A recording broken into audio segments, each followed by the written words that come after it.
On April 15th, FC Cincinnati opened their home schedule with a bang, defeating St. Louis FC 4-0, with all 4 goals coming from their new striker, GB. Tonight, the two clubs reunite with the orange and blue looking for a key home result. USL Soccer is next.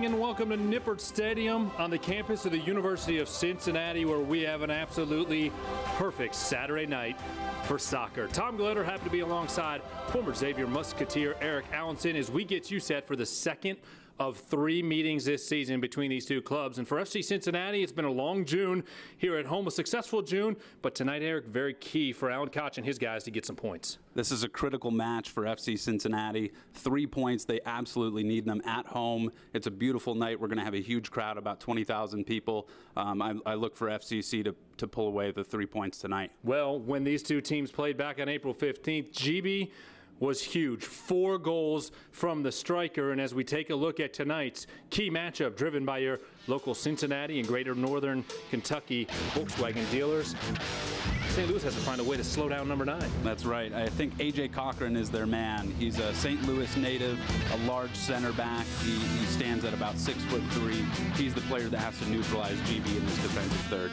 GB will be in the starting 11 for the orange and blue. Who else will join him? We'll find out when we return. FC Cincinnati looks to continue their June momentum. The first touch and a check-in from the sideline coming your way next. This is FC Cincinnati Soccer.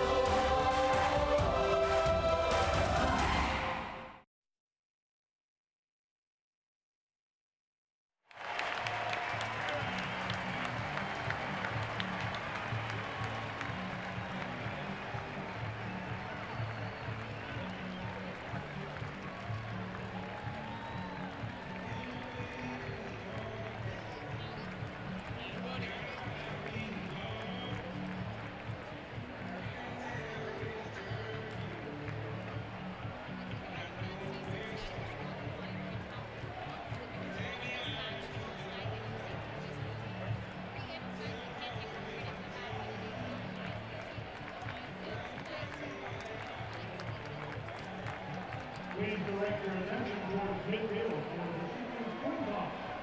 Joining us on the field are Joe Dodd and Shannon Hockey from Mike's Car Wash.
Tom Glader and Eric Allenson back with you at Nippert Stadium, where we are just about set for the second meeting this season at Nippert Stadium between FC Cincinnati and St. Louis FC. Our starting lineup tonight are brought to you by Toyota.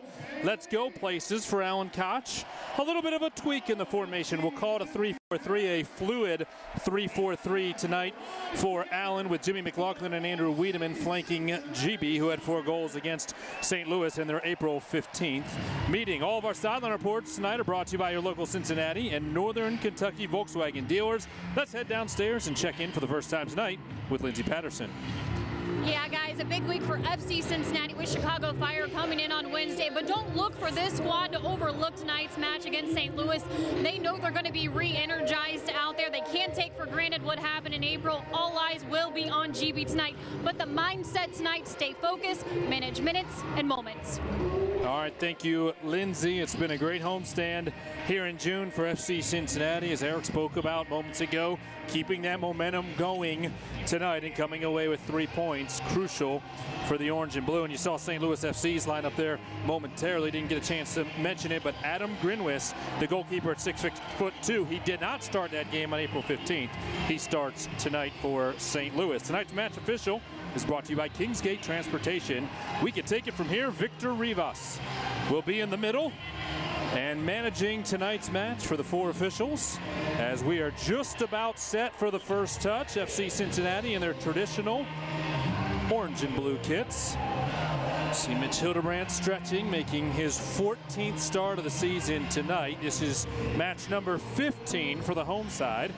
Of course, he took off 1 match this year, and he didn't want to take it off. Alan Koch told him he needed some rest. So we saw Dallas J with a start at Rochester earlier this month, but Mitch has been steady in his 2 years for FC Cincinnati. Right off the first touch, St. Louis picks it up. They're in their all-white kits today, trying to get some momentum in the midfield, and it's knocked in the direction of GB as it comes off his head, and St. Louis will recover in the defensive third. And Tommy, one of the things we're going to see today, it's a little bit of a variance in terms of the lineup for FCC. We're going to see a 3-4-3, a little bit different than the 3-5-2 that was run previously the past few games. Brings a lot of attacking prowess, especially on the flanks. So McLaughlin, seeing him as well as Wiedemann, I think they're going to have some chances, bring the ball in deep. With so many matches this month, Alan Koch has rotated the lineup. Andrew Wiedemann's seen a lot of minutes. Jimmy McLaughlin has, and he has some good weapons available in his 18, but on the bench today as St. Louis sends it long inside the 18 and right into the awaiting hands of Mitch Hildebrand. When you talk about a guy like Danny Koenig, who's been a regular starter, he was playing up top in the 3-5-2 alongside GB. He's someone who's coming off the bench and available today. You have Kadeem Dakers, you have Aiden Quinn, Justin Hoyt, Josu, so certainly some great options inside of the 18. Flag went up on the near side, offside as the call as the ball came out to the chest of GB. Today's injury report is presented by the Levy Law Offices. They turn your crash into cash, and the good news is no additions to the injury report for FC Cincinnati. However, Derek Luke, who is out for an extended period of time following surgery on his knee, remains out, and that is it for the injury report tonight.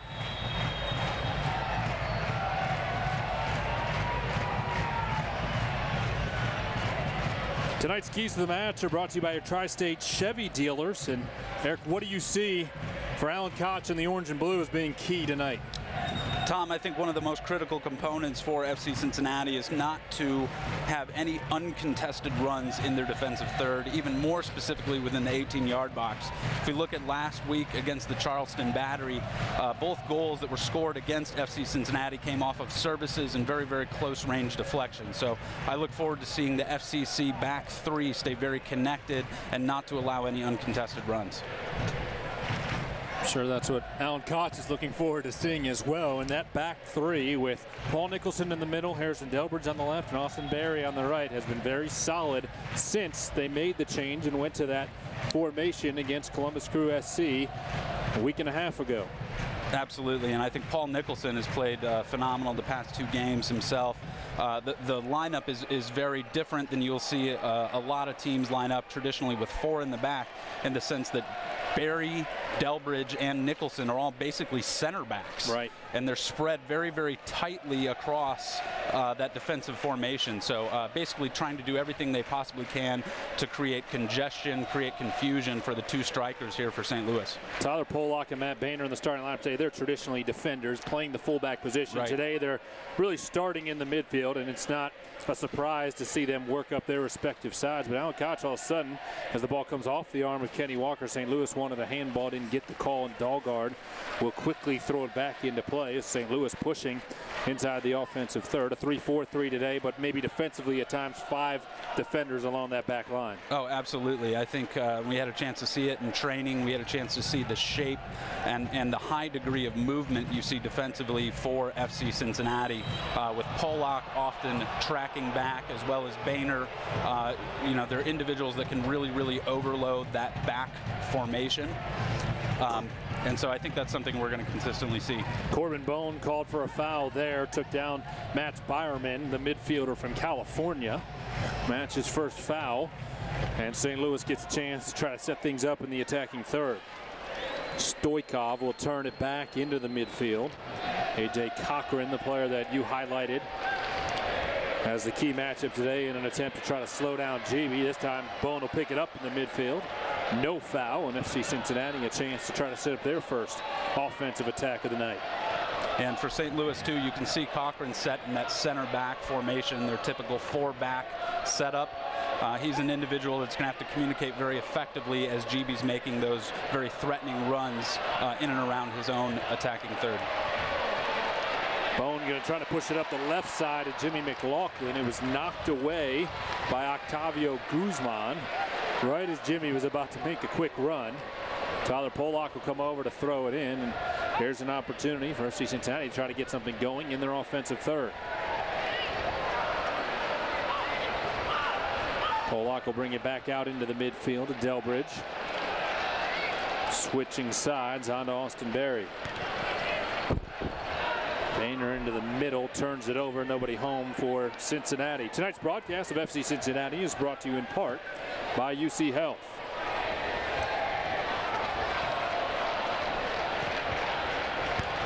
Wes Sharpie.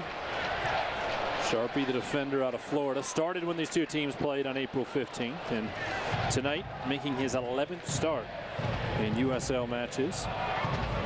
Interesting to note, and I think anybody who follows FC Cincinnati knows Chicago Fire will be here on Wednesday in the 5th round of the U.S. Open Cup. FC Cincinnati got to that match by way of a big win, 1-0 over Crew SC. Chicago got to that match by a win over St. Louis FC last Wednesday. Yeah, and a 1-0 victory at that. Yeah, absolutely. So very close match. St. Louis put up a strong fight against the Chicago Fire, as I had a chance to watch some of the highlights of that. So they're a very capable team here tonight. No doubt a team that comes in looking to seek some revenge after a 4-0 defeat in the home opener for FC Cincinnati 2 months ago. Long ball for Andrew Wiedemann. Onside. Wiedemann inside the 18. Andrew Wiedemann for the second week in a row gives FC Cincinnati a big goal.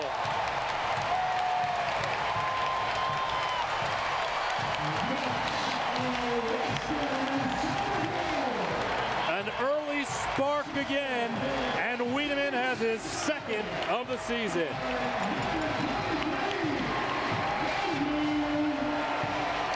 And here we take another look at it. The great service in, I believe that was Tyler Pollock. Wiedemann just settles on his chest, 2-touch, and then able to finish the ball in the back of the net. Just an amazing individual effort there by Wiedemann.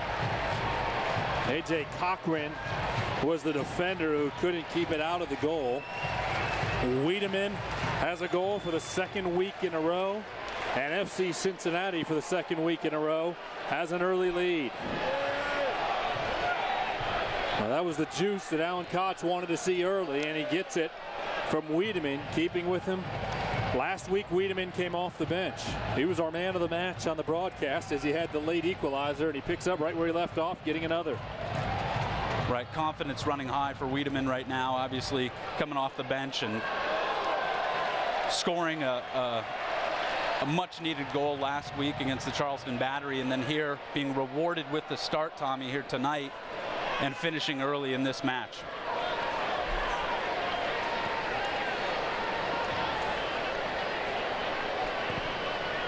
So 1-0 FC Cincinnati as we roll on to the 9th minute. FC Cincinnati working left to right in the first half. St. Louis will pick it up out of the foot of Wes Sharpie. Near side Dalgard.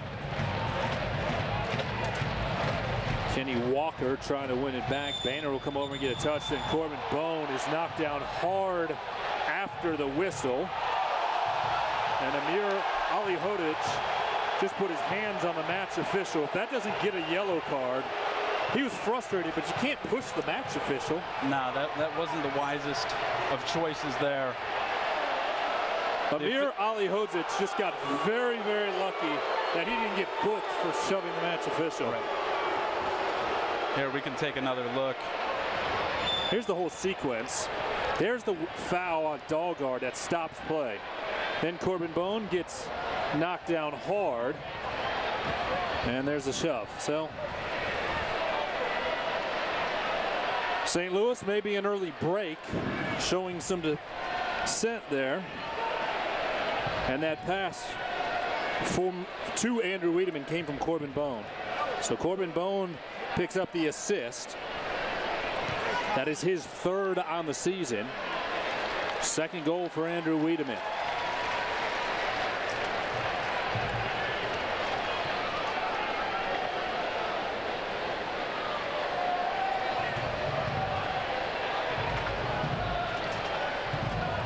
Nicholson out into the midfield, won back by St. Louis. Austin Berry knocks it back down in favor of the home lads. Last week was the fastest goal in franchise history as GB tallied in the 4th minute for an early 1-0 lead. Danny Koenig nearly made it 2-0 moments later. Alan Koch told me this week he feels if Danny gets that goal and it's 2-0, he knows there's still 80 minutes to go. But boy, would that have been a huge boost for this club and maybe a different result. Either way, Andrew Wiedemann had the big-time equalizer late to make it 2-2 and a draw with the top team in the East. Certainly nothing to be ashamed of. Pollock throws it in for FC Cincinnati, but St. Louis wins it right back. Then it falls to the foot of Pollock, and he tried to feed it to Corbin Bone, who couldn't quite catch up with it, throwing St. Louis.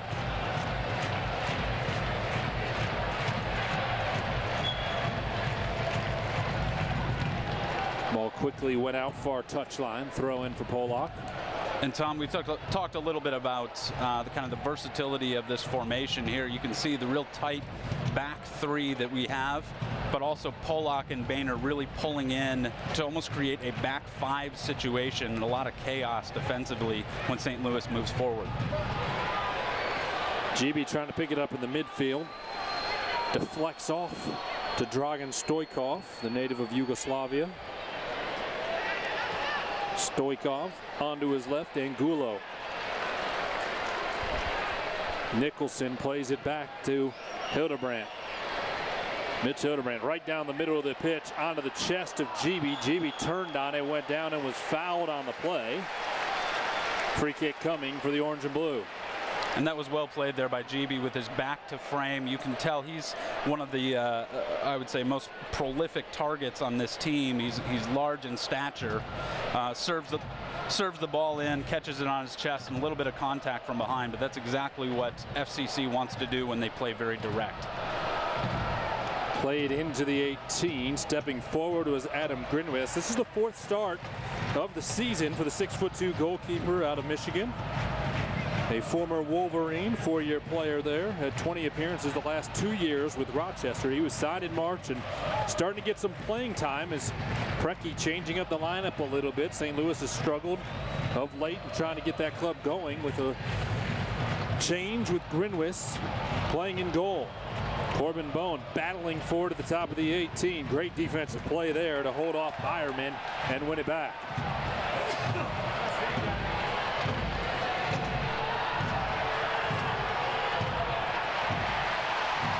Pollock pushing out wide for McLaughlin. Delbridge was down for a minute. Good to see that he's back up.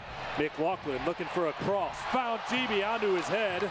He had 2 headers when he basically beat St. Louis with 4 goals on April 15th and couldn't quite sneak that one into the net. He's such an incredible aerial presence. He always seems to be in the right place at the right time when that ball is served into the 18. That was just another example.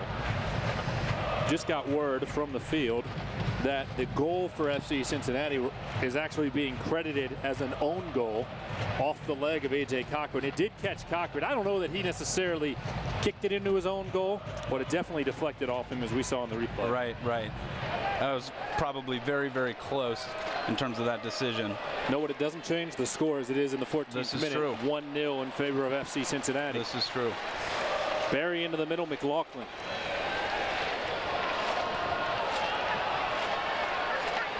Bone has it knocked off his foot, but he goes right to Barry, and then Austin misplays it. St. Louis with an opportunity after the turnover. Dahlgaard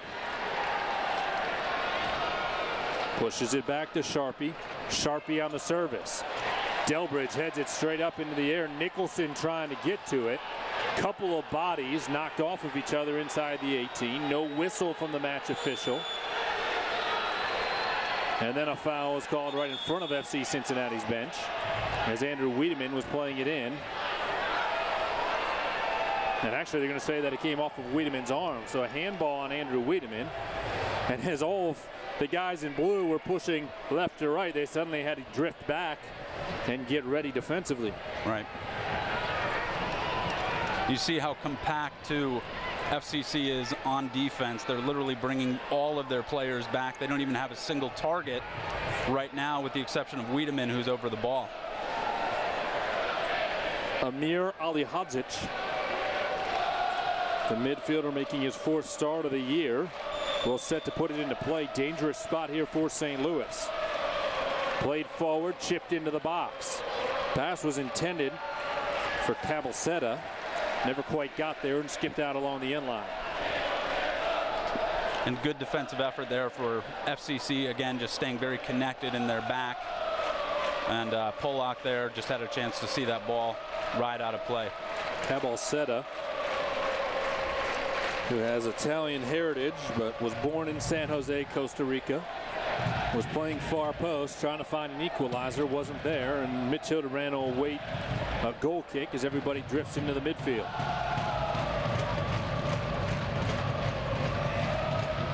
Ball struck in the direction of Matt Boehner.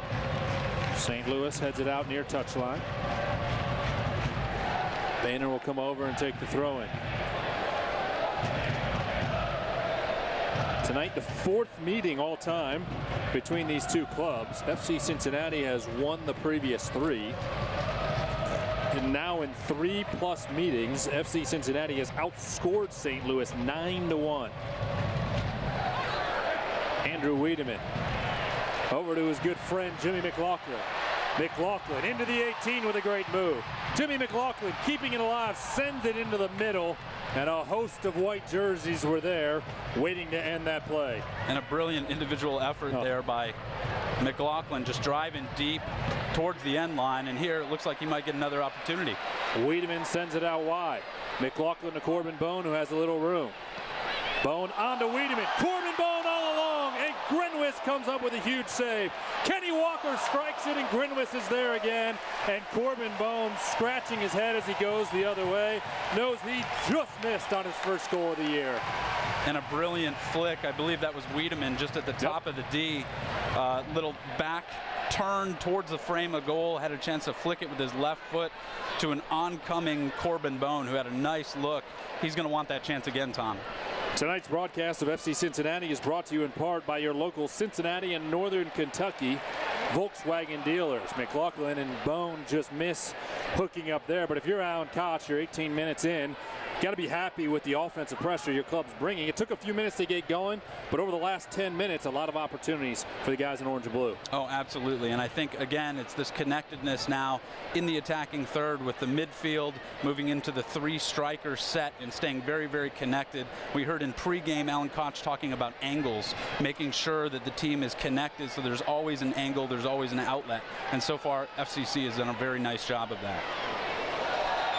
Boehner keeps it alive, and then a whistle comes from Victor Rivas as he was tripped momentarily, tried to keep the play moving forward, but the whistle came, foul called. And FC Cincinnati will have a chance to send it back into play.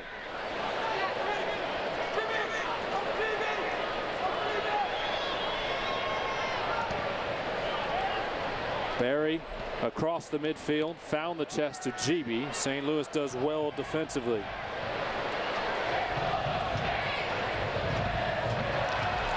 Banner backed off in midfield and apparently knew what he was doing because Sebastian Dalgard couldn't keep it alive. Played it off his foot, kind of looked up in the air and watched it drift into his own bench.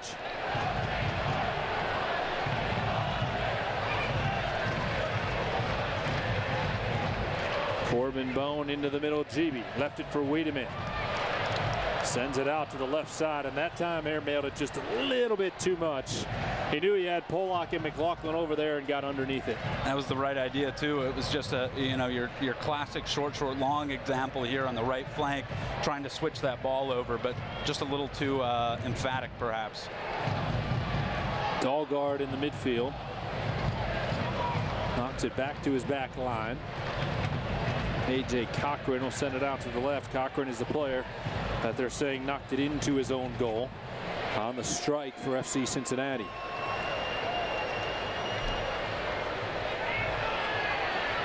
Guzman up the right. Tavio Guzman trying to get around Jimmy McLaughlin. Does a nice job keeping him off the ball as it rolls out along the end line, and a goal kick for Mitch Hildebrand. And brilliant defense there by McLaughlin. Again, if we look at this from a lineup perspective, he's technically a striker in this set. And look what he did. He came all the way back to his defensive third, had a chance to shield that ball out of play. Corbin Bone pushes it forward to Wiedemann. Wiedemann was trying to get it to Matt Banner. Probably needed to push it a little bit more to the right as Grinwis was able to come over and scoop it up. Dalgard with Wiedemann there, able to keep it alive. Dalgard on the cross, headed away by Harrison Delbridge. He didn't let Christian Valesky get a piece of it. Then in transition, guess who? McLaughlin, who's been active here in the first half. Left it off for GB. And now to Wiedemann.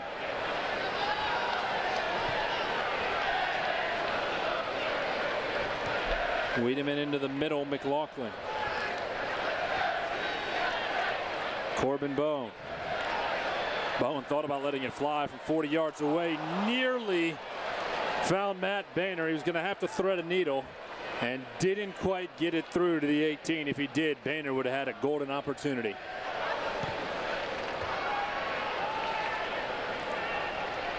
Guzman on the right will work it into the midfield. Byerman.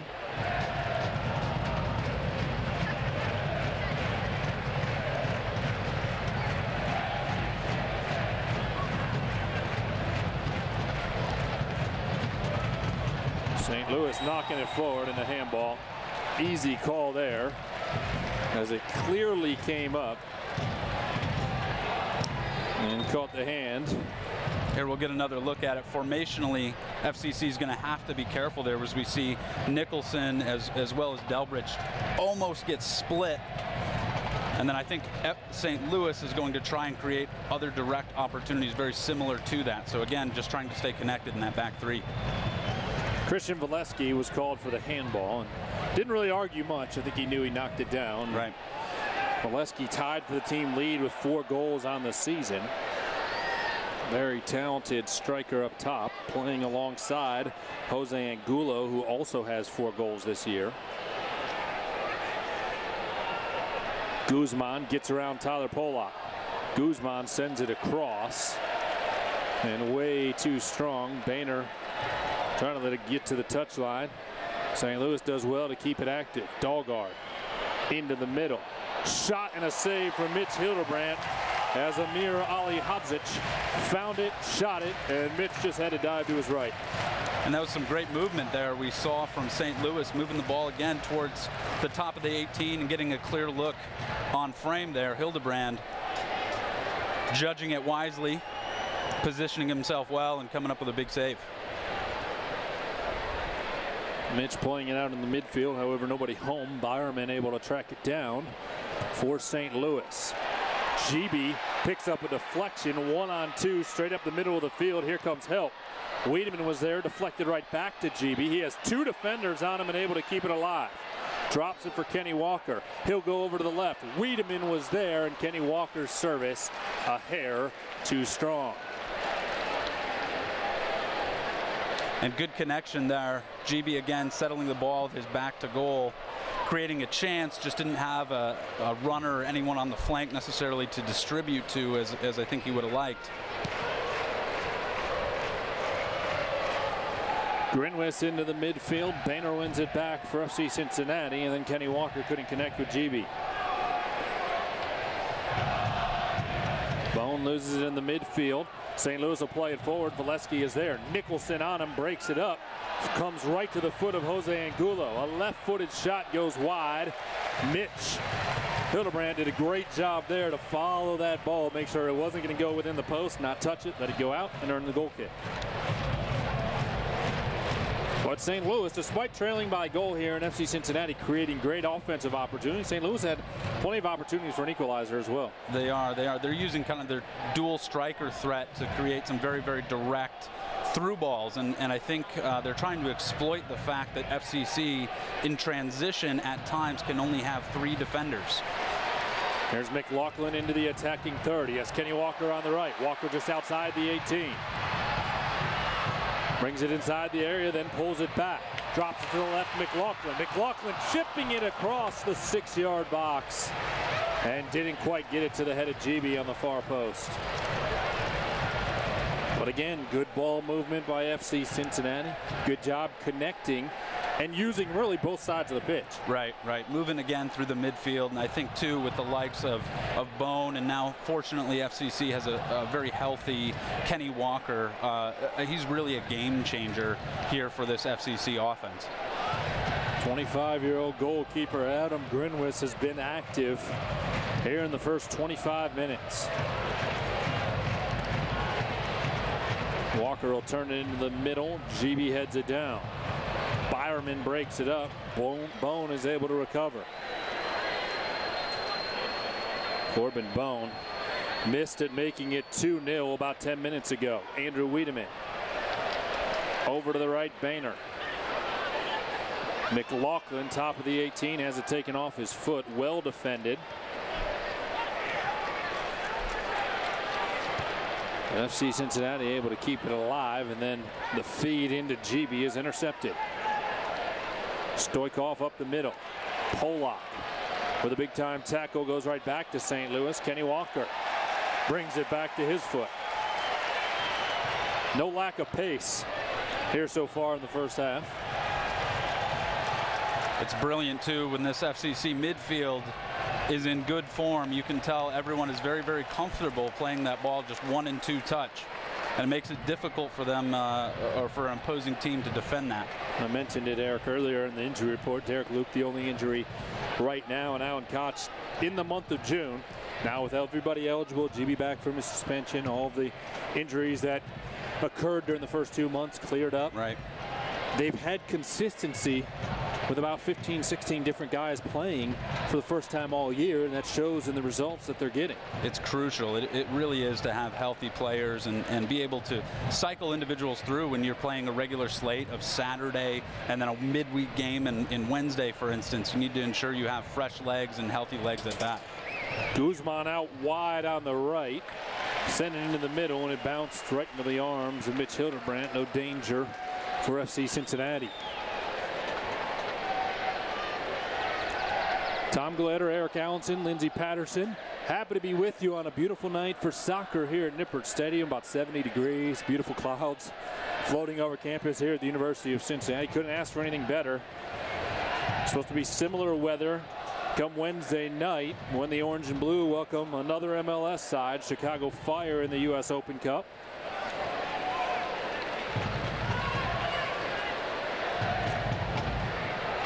Matt Boehner is knocked off the ball. Foul will be called. It was Wes Sharpie who came over and gave him a shove.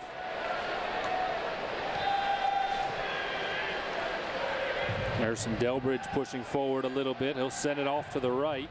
Tried to get it to Wiedemann, never got there. Boehner wins it back, but his header into the middle, goes over GB. Caballseta comes over to recover. Valesky making a run. Tried to split Delbridge and Nicholson, didn't work out.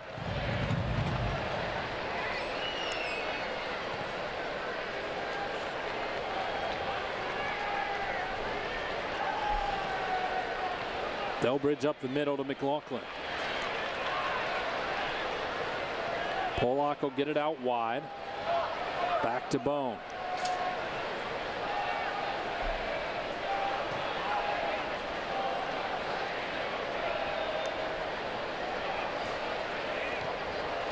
Nicholson over to Delbridge. It seems like right now everybody getting a touch for FC Cincinnati as they set up the possession. And I think one of the things that St. Louis I think has to tighten up is their back four as well as their midfield four are staying connected, but there's somewhat of a gap in their attacking third with their dual strikers, and FCC, when they're able to swing the ball through the midfield, they're able to exploit that. First booking of the night as Corbin Bone is taken down. We get a second look at the play. And after Corbin had played it forward, Guzman came in to his feet. Octavio Guzman picks up his second yellow card of the season. And that's a clear yellow, Tom, too. Again, just making contact with the player's legs as he's going forward. Didn't look like any real intention to connect with the ball there. Kenny Walker will stand over the ball about 45 yards out.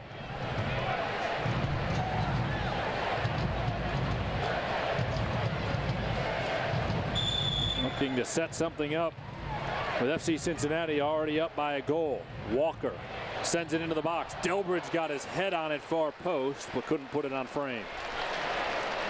And Tom, that was a lovely service as well. Walker is kind of the free kick or set piece specialist, I would say, for FC Cincinnati. We've seen him on the training ground, staying late after practice, serving balls in around that area, even 30, 35 yards out. So that was definitely something that this FCC club has worked on a regular basis. Fans, stay up to date on the latest USL news and information from around the league. Tune into USL Coast to Coast with Mike Watts Mondays at 9 on Sirius XM FC Channel 85. Also, don't forget Sirius XM FC, where the USL Game of the Week. Please check USL Soccer for dates and times. FC Cincinnati nearly had another opportunity. In the meantime, Harrison Delbridge with a great tackle at the other end. That's been the consistent move by Harrison Delbridge during his tenure in orange and blue. That's why you see him make the regular start. He's so consistent when he comes in and creates those tackles there. Obviously a little bit of contact, but a very clean challenge as he connected with the ball initially. Austin Berry with some room to work up the right side coming through the midfield.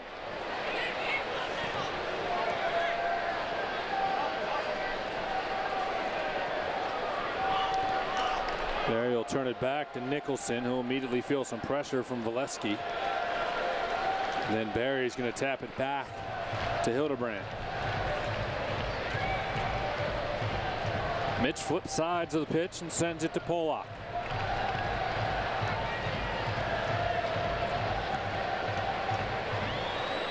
Kenny Walker onto the right, finds Matt Boehner. He'll pull it towards the corner. Boehner sends it across the middle, skips over GB, didn't quite get to McLaughlin.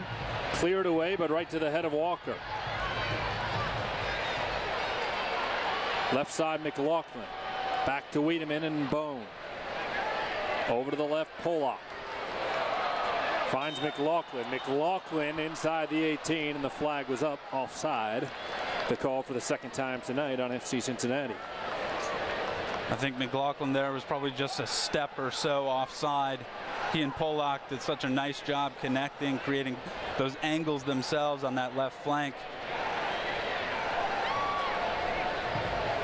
Tonight's broadcast of FC Cincinnati is brought to you in part by your Tri-State Chevy dealers.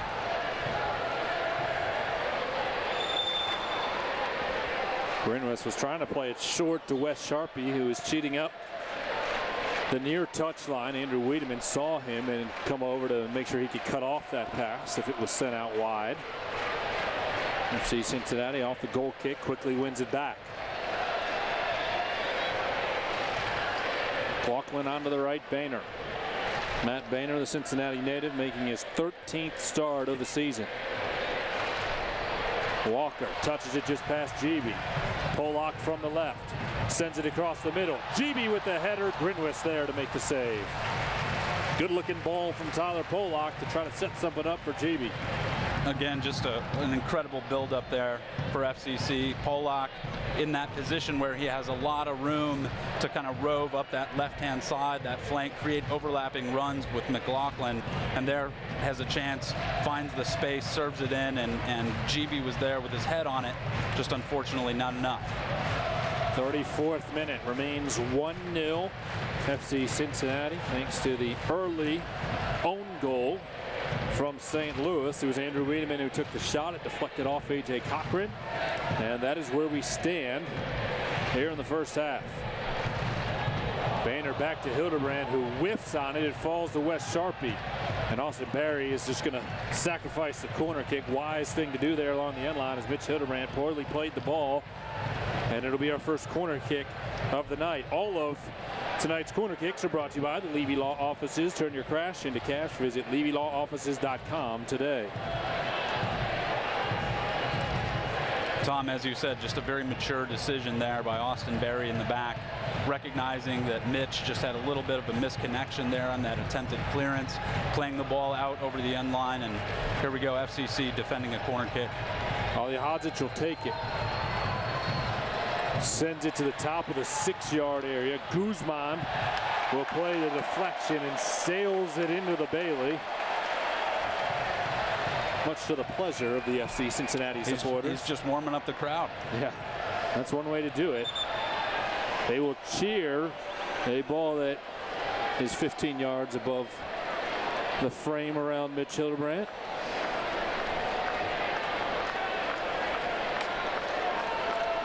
Michigan native will wait the goal kick.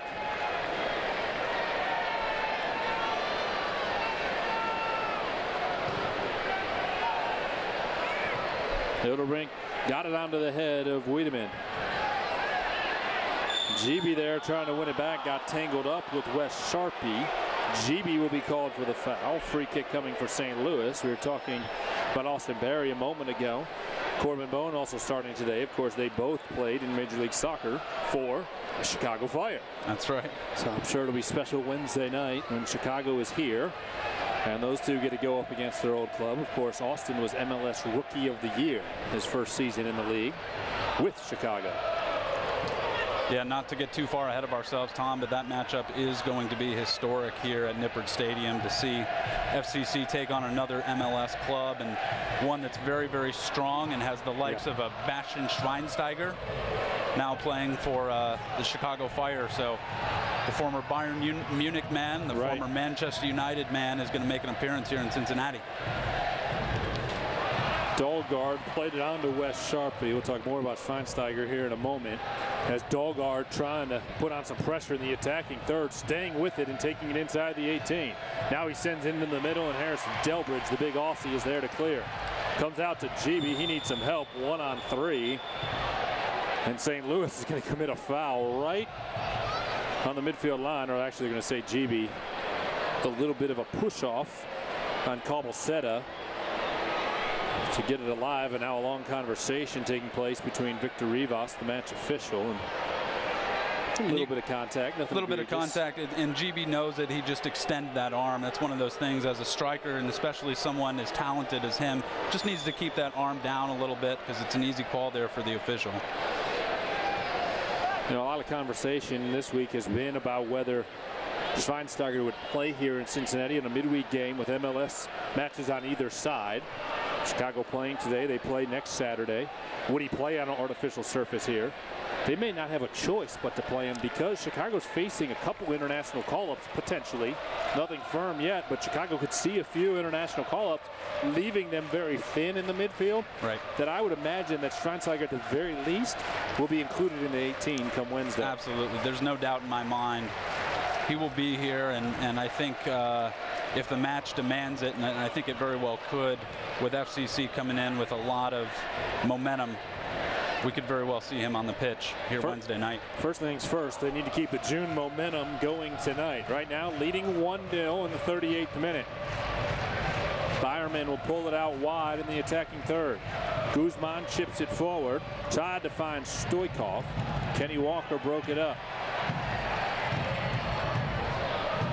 Comes out to the foot of Jimmy McLaughlin. In the last about 7 or 8 minutes, some of the momentum, Eric, has swung down to the St. Louis side, where they're starting to create some opportunities, trying to find that equalizer. It has too, and FCC just needs to get back to what they're so strong at, and that's controlling the ball in the midfield, creating those chances with 1 and 2 touch, staying very connected, and ensuring that there are short angle outlets for their midfield players. Corbin Bone is pulled down in the midfield by Dragan Stoikov. Foul is called. Our sideline reports tonight are brought to you by your local Cincinnati and Northern Kentucky Volkswagen dealers. Let's go downstairs and check in with Lindsay. Guys, we've talked a lot about depth and lineup. A good problem to have for FC Cincinnati. Tyler Pollock, a guy who has stepped up this season. He's a quiet guy. Coach even added you can see his confidence in every play, every week. Pollock has been fantastic, I think, over the past few weeks, especially because he's been out of the lineups a few times. Last Saturday, he did not start. You saw Josu and Justin Hoyt starting at the fullbacks. That meant that Matt Boehner and Tyler Pollock got a chance to rest tonight. Josu and Justin Hoyt not in the starting lineup, but certainly available inside of the 18. And I think, too, Pollock is getting a lot of recognition from the fans as well. I've had a chance to kind of follow social media and what people are saying about the club, and he's somehow become somewhat of a fan favorite despite playing a very defensive-oriented role. Some of that may have had to do with how he played in the match against Crew SC. I mean, this is true. Played his best match in an FC Cincinnati uniform that night. Big part of the reason why the home side was successful. Jimmy McLaughlin loses in the midfield, and St. Louis will try to push right to left. On the left side, Wes Sharpie. Soccer fans, Nike is an official sponsor of the USL. For more information, visit NikeSoccer.com. Dangerous ball to the top of the 18. Paul Nicholson couldn't quite get a piece of it, and Mitch Hildebrand had to come up off his line to collect.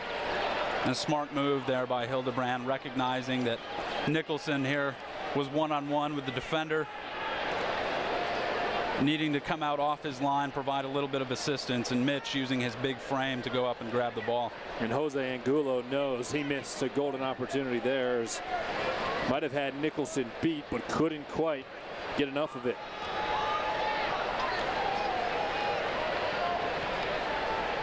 Byerman will play it out wide. Guzman, the native of Mexico, works it up the right side. Tyler Pollock, right on cue, steps up and intercepts the pass, and he has some room to work up the left side. Pollock with a great move to keep it alive. Sends it into the middle, Walker onto the right, Wiedemann. Wiedemann from 30 yards out, right into the hands of Grinwis. Tommy, I'm okay with that opportunity there by Wiedemann. Again, recognizing this St. Louis defensive core really sits back in transition, or really races back almost towards their 18-yard box. It creates a big gap, I would say, between the 18 and midfield. So there are chances like that for our strikers here for FCC, for some of the midfielders as well. So I like FCC taking a couple opportunities and even hitting some of those balls from 30 or 35 yards. Onto the right side, Guzman into the attacking third for St. Louis. Tyler Pollock with a deflection on the cross.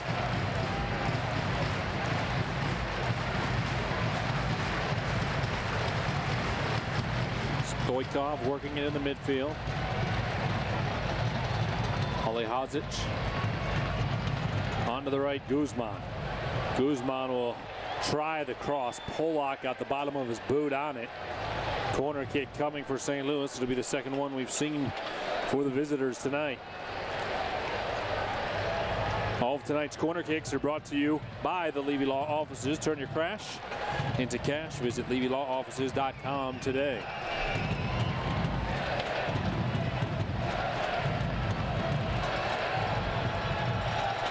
First corner kick came from the near side. This one from the far. Cross into the middle, skips off the foot of Valesky. Wiedemann tracking it down turning around Valesky and clearing it out in the midfield with a big run. Great effort there by the California native.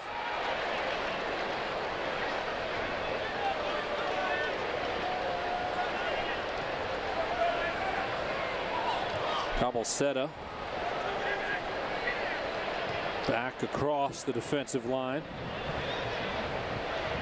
Now Stoikov dancing at the midfield. About 2 minutes of regulation plus some stoppage time coming. We've had a booking and a goal in the first half, so maybe 2 minutes. Walker playing it forward for Jimmy McLaughlin, who stayed onside. Jimmy into the 18, goes far post and catches the woodwork. And Tommy, what a brilliant through ball. Hopefully we'll get a chance to take a look at that again. A brilliant through ball there by Kenny Walker as he plays a streaking McLaughlin there on the left flank. McLaughlin held off just long enough to be onside. Now Bowen with a through ball for GB. GB beats Grinwis and then doesn't get around on the ball as he puts it behind the net. Grinwis came off his line, and FC Cincinnati with some late half pressure. First, let's look at the shot from Jimmy McLaughlin that caught the far post. Yeah, it was a great through ball there by Kenny Walker, and McLaughlin again just making an incredible run down that left-hand flank. The angle was a little bit tight, and he just ricocheted that ball off the far post. That close to being 2-0 in favor of FC Cincinnati. If you remember the match back on April 15th, GB's second goal came very late in the half and gave the orange and blue a ton of momentum going into the locker room. A match that ended at 4-0 with all 4 goals coming from the native of Senegal. Again, FC Cincinnati capture a little bit more of that magic and push their first half lead before going in. And it'll be just 1 minute of stoppage time added on. GB in the midfield. Pushes in the direction of Wiedemann. Picked back up by St. Louis. Then Boehner with the sliding tackle to regain control. Walker over to the left. McLaughlin with another great ball. McLaughlin towards the corner. Tried to get around Guzman, who did well defensively. Delbridge keeps it in play. Then Byerman comes over to break it up. We are into stoppage time with a minimum of a minute coming. Maybe an opportunity for another offensive push here from the home club.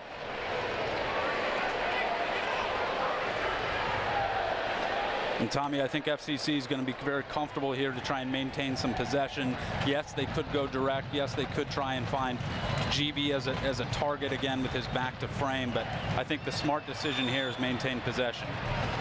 Barry was fouled, wanted to play on, didn't get it. As the seconds continue to tick off. And there is the whistle from Victor Rivas. And the first half is in the books here at Nippert Stadium, where FC Cincinnati has a 1-0 lead. All of our sideline reports are brought to you by your local Cincinnati and Northern Kentucky Volkswagen dealers. Let's head downstairs and check in with Lindsay, who's with head coach Alan Koch. Coach, your guys do it again. You get that early lead. Good ball movement out there, creating a lot of offensive opportunity. How do you contain that in the next 45? Well, I think we played well for the first 45 minutes. Obviously, did a good job of possessing the ball, trying to break them down.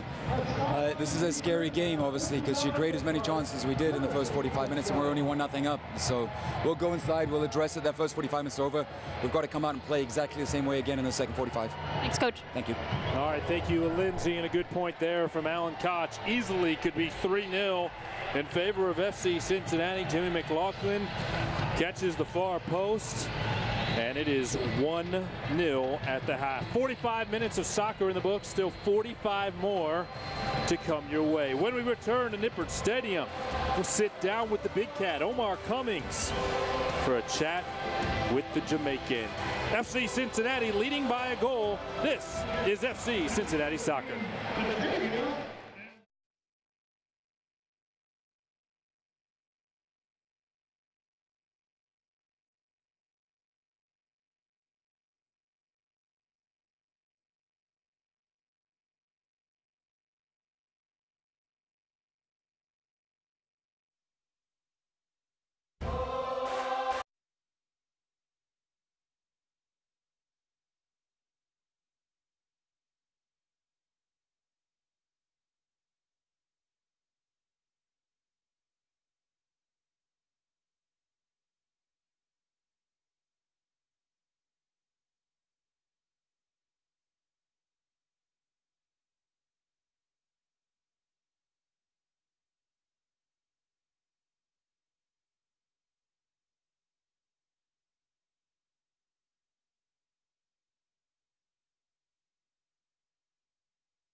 Welcome back to Nippert Stadium, where we are at the half between FC Cincinnati and St. Louis FC.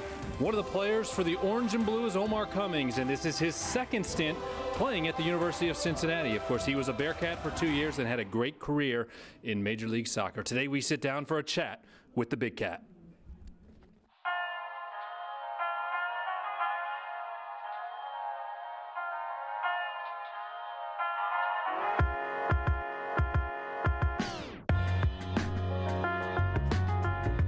So just coming here, it was a completely new experience for me. You know, coming straight from Jamaica, and just everything was so new. But this was the first place. You know, this is where I landed. You know, when I came to America, and you know, I made a lot of friends here, some good friends, and you know, going to Cincinnati State, University of Cincinnati. You know, I have families. You know, essentially around me. You know, so just. Being back here was great. You know, it's a place where it all started for me. So to come back was wonderful.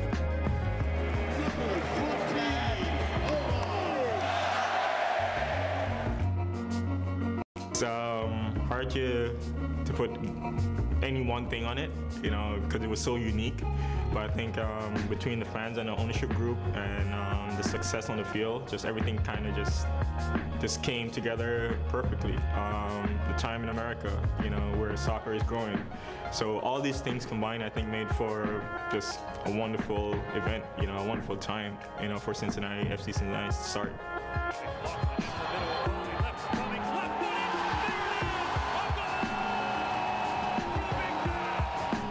Still want to get better. Still want to win. You know, still want to win trophies. Still want to, you know, to see, you know, a playoff game, a playoff final here in this beautiful stadium we have here at FC Cincinnati, and just grow, man. I would love to see that. You know, lifting trophy with FC would be something special. I think, you know, that's one of the most honorable things you can do is represent your country. So total pride. Whenever you put on the jersey, just total pride, total focus, and total joy. You know, and always, you know, feel like I kind of, even when I'm not wearing the jersey, you still represent Jamaica to a certain extent. So, you know, always kind of represent the flag wherever I go.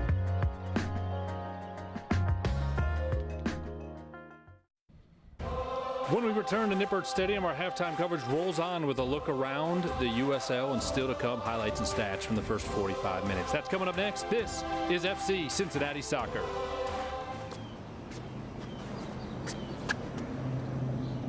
Here is my handle and here is my spout. When I get all steamed up, then I shout. Tip me over and pour me out. Oh. It only takes a moment to make a moment. Cheers. Take time to be a dad today. Look at you. You're at the top of your game. At work or at play, you're unstoppable. Nothing can throw you off track. Oh, hey, she's cute. Nice going, man. Things are going great for you. You've earned a night out. Good drinks, good friends. Yeah, we can go ahead and call this a good night. Wait, is that your car? Uh-oh. Not smart. Yeah, I saw that coming. Say goodbye to her. Ouch, that'll hurt your bank account. You're looking at around 10 grand in fines, legal fees, and increased insurance rates. I hope you like eating frozen dinners. Alone. Let's try this again. Smart move. Because buzz driving is drunk driving. They said I have troll teeth. That my voice sounded like a possessed baby doll. That no one would ever love someone as stupid as me. That I was fat, ugly. Disgusting. The effect of bullying is potent. We will no longer be the silent majority. Now, when you see online bullying, there's something you can do about it. We're gonna take action with the eye. I am a witness. I am a witness. I am a witness. I am a witness. I am a witness, and so are you.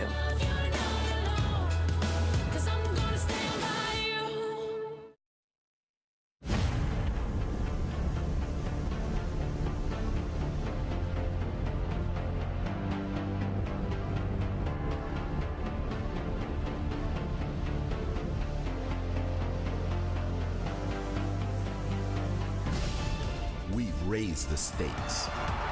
Expectations are high. Our biggest season yet will break records with elite players and future stars. Innovative technology and new homes. We're growing the game in our communities and across the nation. Are you ready?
Tom Glitter and Eric Allenson back with you at Nippert Stadium, where FC Cincinnati, plenty of opportunities in the first half, but just a 1-0 advantage for the orange and blue. An own goal by St. Louis early on, and that is the difference in the match so far. Tonight's halftime highlights are delivered by PapaJohns.com. When FC Cincinnati scores twice, you save. Use the code FC Pizza 50. And again, FC Cincinnati got it going early. Here we go. We see a great opportunity early on by Andrew Wiedemann receiving the ball straight up from Corbin Bone, settling on his chest, and a left-footed finish with a slight deflection off of Cochran there for St. Louis, and it looks like they've credited Cochran with the own goal. So then a little pushing and shoving after FC Cincinnati took the early lead. Corbin Bone was cut down hard, took exception to that. A few sparks, and then the sparks came at the other end as the pressure from FC Cincinnati was relentless throughout the first 45 minutes. FCC just continued to push the pace throughout the entirety, I think, of the first 45. Here we saw one good opportunity, I think, for St. Louis, but several chances. Wiedemann from 30, 35 yards out, and even McLaughlin here, we're seeing right towards the end of the first half, having a really good look on frame, and the ball just deflecting off that far post. Well, the stats will reflect the pressure from FC Cincinnati in the first half. 9 shots, 6 of those 9 shots on target. The possession, a little bit surprised to see St. Louis at 53%.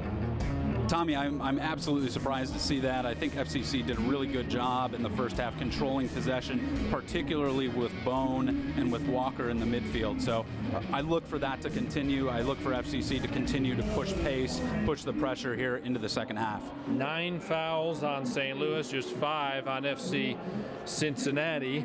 Another good crowd on hand here at Nippert Stadium, expecting it to be around 20,000, and manning the field is Lindsey Patterson. Let's head down to the pitch.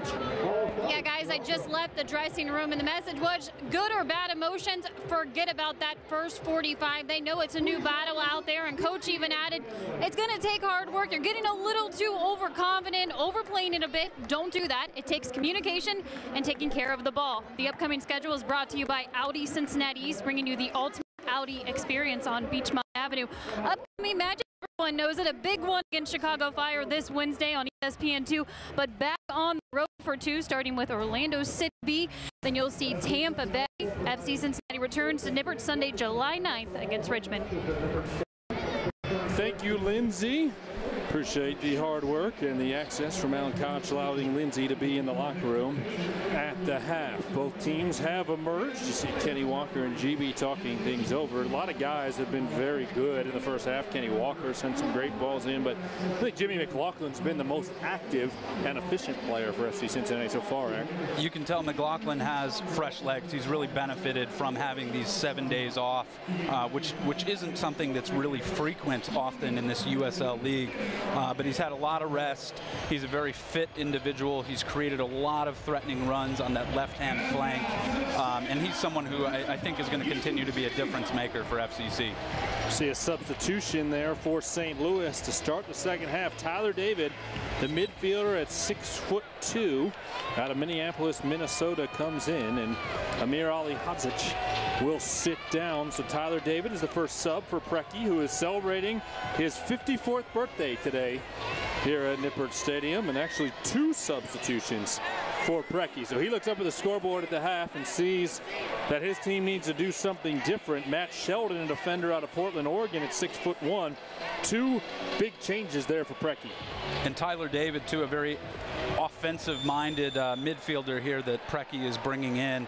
He was an individual, scored the lone goal against Bethlehem a couple weeks ago. Very talented individual, and look for him to want to play direct and create chances for himself. Both David and Sheldon started the match when these 2 teams played back on April 15th. Jimmy McLaughlin is taken down by Tyler David right at midfield as the clubs have switched ends. FC Cincinnati will attack the goal right in front of the Bailey and work right to left in their traditional orange and blue kits. St. Louis FC in all white and will work left to right here across the final 45 minutes. Here's as though GB's looking for a little medical attention from Aaron Powell over on the FC Cincinnati sideline. He's holding back, not in his usual striker position yet, and now trotting out into the middle. Polak drawing some contact near touchline. He'll actually, I'm going to say he touched it last as it went out, and St. Louis FC gets it back, and then Kenny Walker pushes it right to McLaughlin. McLaughlin taken down. Alan Koch didn't get the foul he was looking for. And Gulo forward for Christian Valesky. Valesky just outside the 18, out to the right. Byerman. And now out wide for Matt Sheldon. Nice slide tackle there by Tyler Polak to break it up. Beautiful tackle by Polak, again, just tracking back. Remember, Tom, he's technically a midfielder, but one of the things that I think makes this formation for FCC so unique is the flank players are really expected to come back and flood the defense whenever the ball is in transition.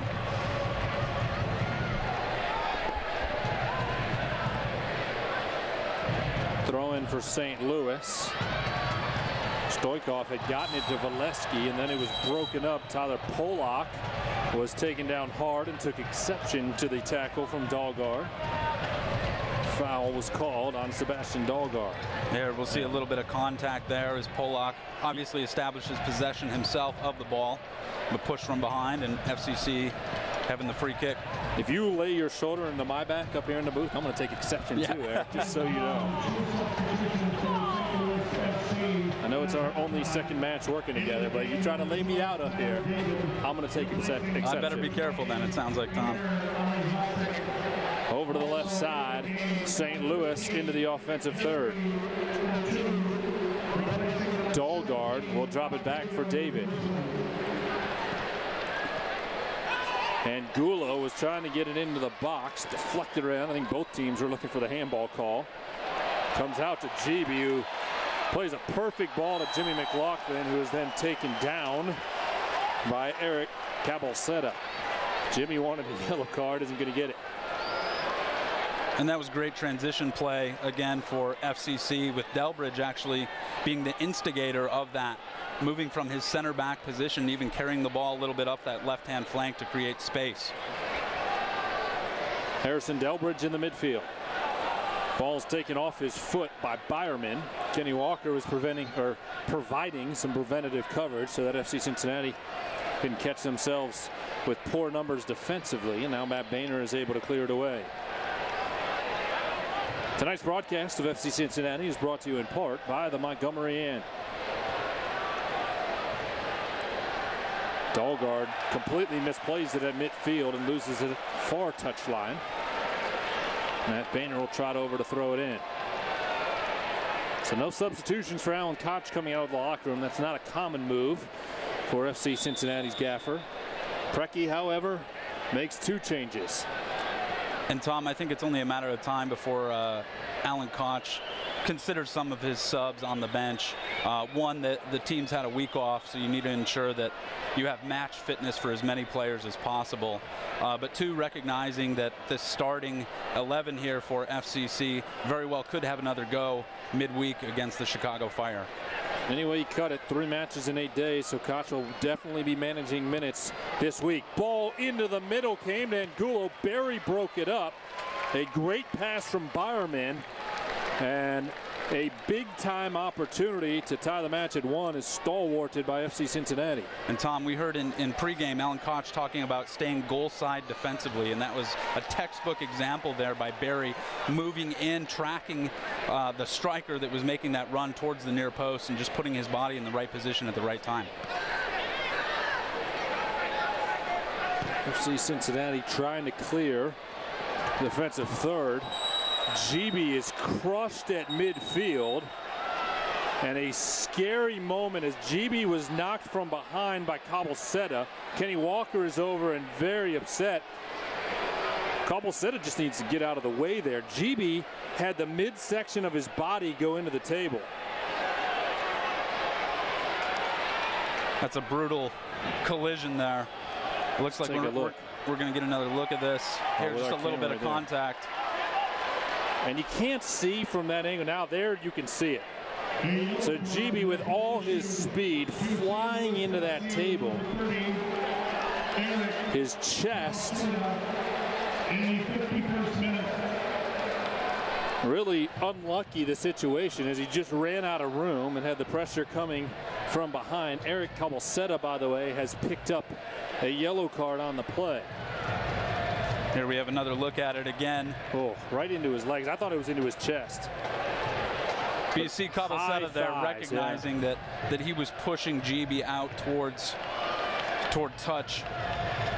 And I think at the end there trying to avoid to some degree some type of collision there. So unfortunate timing, and then Gibi again just pushing himself very, very hard, sprinting off the field and creating contact with that table. Kenny Walker, I think, saw the push and was upset with that. I don't think there was any intent from Cabalceta trying to injure Gibi or anything along those lines. It was 2 players competing for a ball as it went out.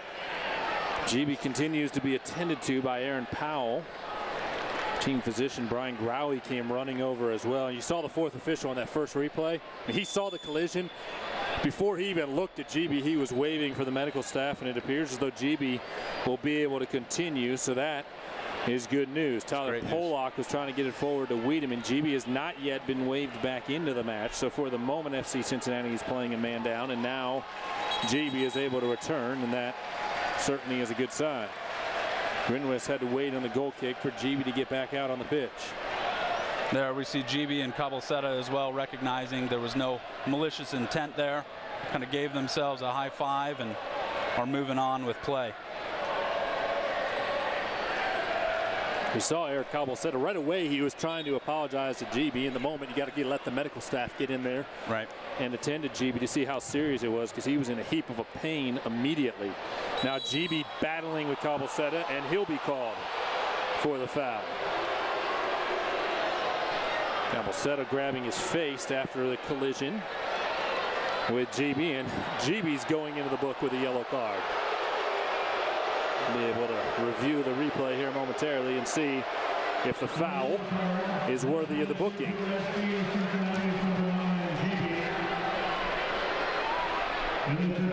Here we see GB again just extending that arm a little bit, that left hand into the face of Cabelceta there, vying for the ball. You know, an experienced striker like GB, like this, really has to ensure that his arms are being maintained very close to his body. A forearm usually isn't going to be called, but Tom, whenever you extend a full arm like that, especially towards someone's face or midsection, it's a very easy call for the referee. McLaughlin had played it forward for GB. It's deflected into the midfield, and Kenny Walker picks it back up. That was the first yellow card. The one on GB was the first of the day, called on the home side. The one on Cabelceta was the second on St. Louis. It's the first yellow card this year for GB. Of course, he had a red card earlier this year against Louisville City. 54th minute after all of that, and it's 1-0 in favor of FC Cincinnati. Christian Valesky not happy after he got tangled up with Austin Berry. And Tom, I think that yellow card to GB too is going to make Coach Alan Koch maybe visit Koenig or somebody else in terms of taking his place here in the second half to ensure that he doesn't put himself in a jeopardizing position in league play. There we see a little bit of contact there with Barry, as it looked like a high kick, and a little bit of contact there on his right ankle. Barry shaking it off. Paul Nicholson will come over to send it back into play over the head of GB. Nearly got to McLaughlin. Now GB fighting for it. Comes off to St. Louis and into the midfield, Angulo. Byerman near side. Tyler Pollock able to keep it alive. On to Corbin Bone. GB and Walker. Deflection goes right to GB. Bone into the middle, GB trying to go out wide. Boehner had made the run too far, and now St. Louis is going to see what they can do in transition left to right.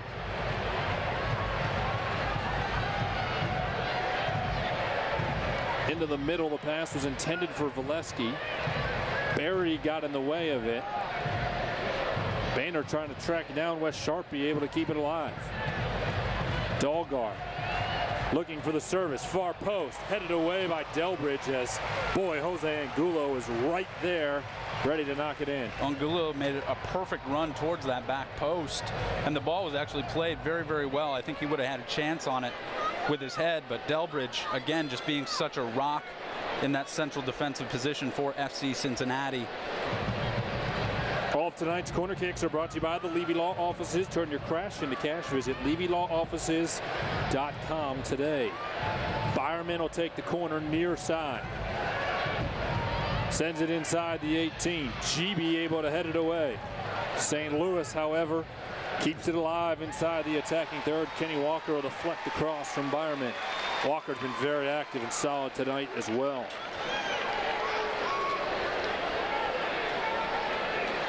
And Tom, you really love to see this movement defensively. Again, FCC really pulling their entire squad back into their defensive third just to make St. Louis a little bit chaotic, I suppose, in terms of their attack. There's really very limited space for St. Louis to work with and to pass the ball. Sheldon fed it into the middle of Tyler David. It was deflected away by Delbridge. Both Sheldon and David, halftime substitutions sent in by Preki. Cochran heads it down to David. St. Louis will take their time in the midfield.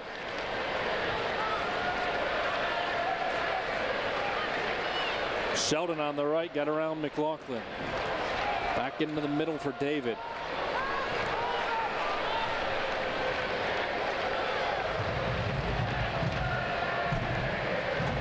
Pollock reads the pass and intercepts. It's forward for GB. And the throw in for St. Louis as he came off the chest of GB. Sheldon tried to bring it back to play right away. Fourth official will instruct him to come right out to midfield. Tyler Pollock with a great run. Pollock has Wiedemann to his right. Leaves it for Wiede. Onto his foot.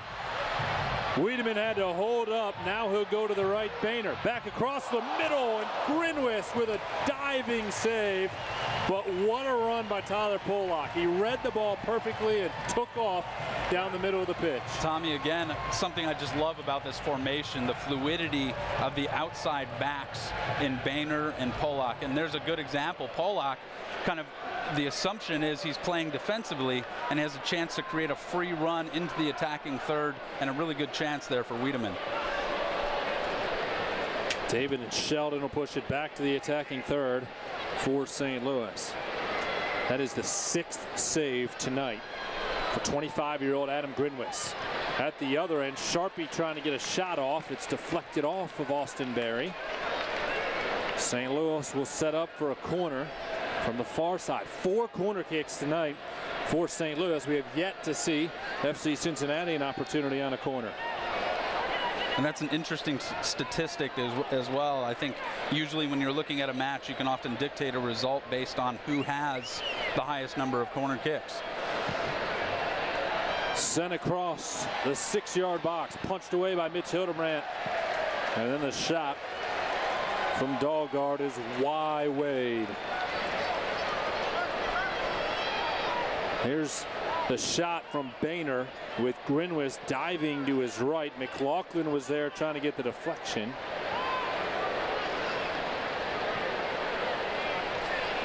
Take a look a little bit later at that build-up by Tyler Pollock. But that was the shot from Boehner on the back end of it.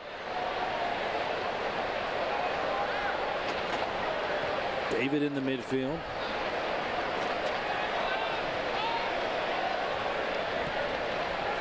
Cochran, who is being credited for the own goal. I did chat with some of the folks at halftime on the PR side. Opta does the stats for USL games.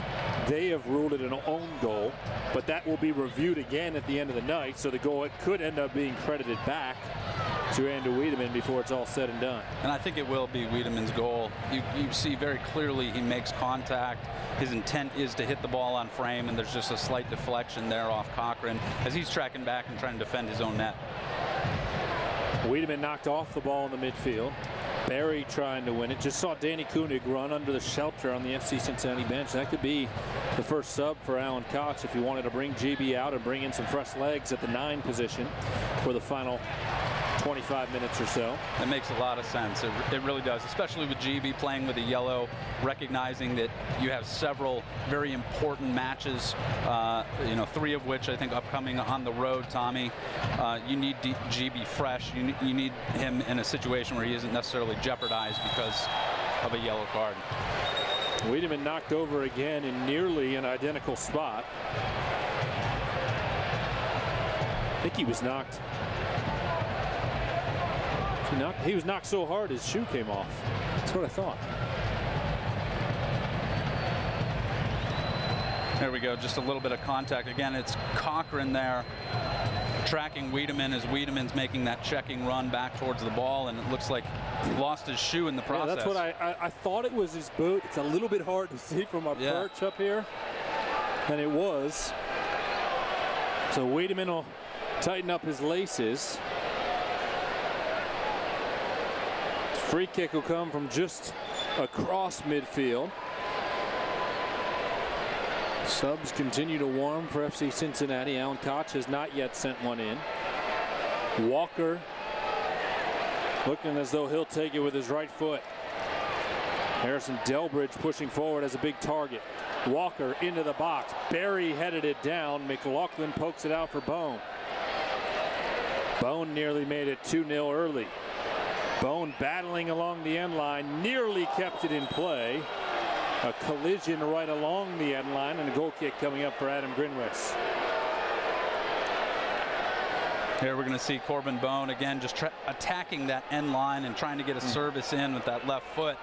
Just pushed the ball a little bit too far out of reach. Sets up the goal kick here for St. Louis. Sheldon and Bone on the collision there. The ball went out. Delbridge knocks down the header and pokes it to Kenny Walker. Fletching comes right back to the Louisville product. Kenny Walker and Christian Valesky get tied up. Some frustration there from both players. And Victor Rivas will come over, and Danny Koenig now has his jersey top on. Koenig out to midfield, so we will see a substitution from Allen momentarily. Tonight's broadcast of FC Cincinnati is brought to you in part by your local Cincinnati and Northern Kentucky Volkswagen dealers. Jimmy McLaughlin, they get him for a foul, or did the flag went up on the far side? So offside is the call. And the substitution we expected will come now. GB will come out of the match. Danny Koenig comes out.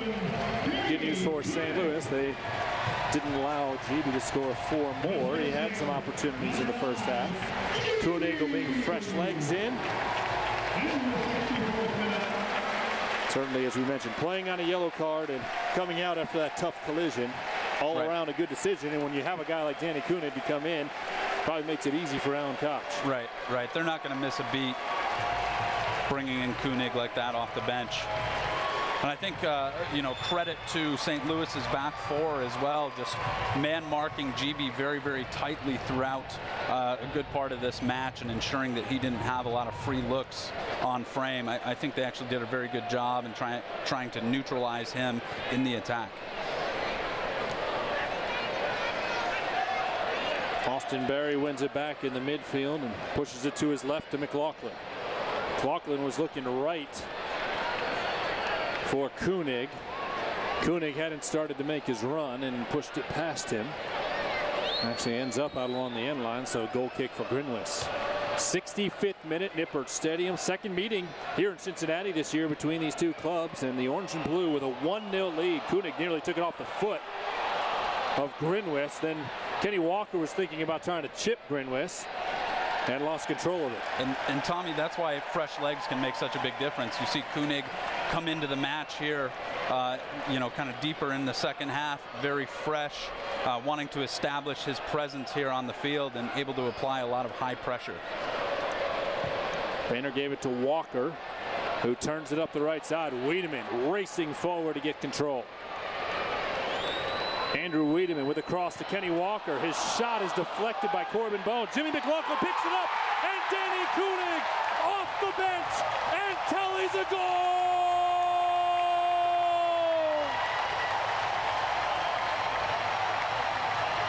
FC Cincinnati on top by a pair.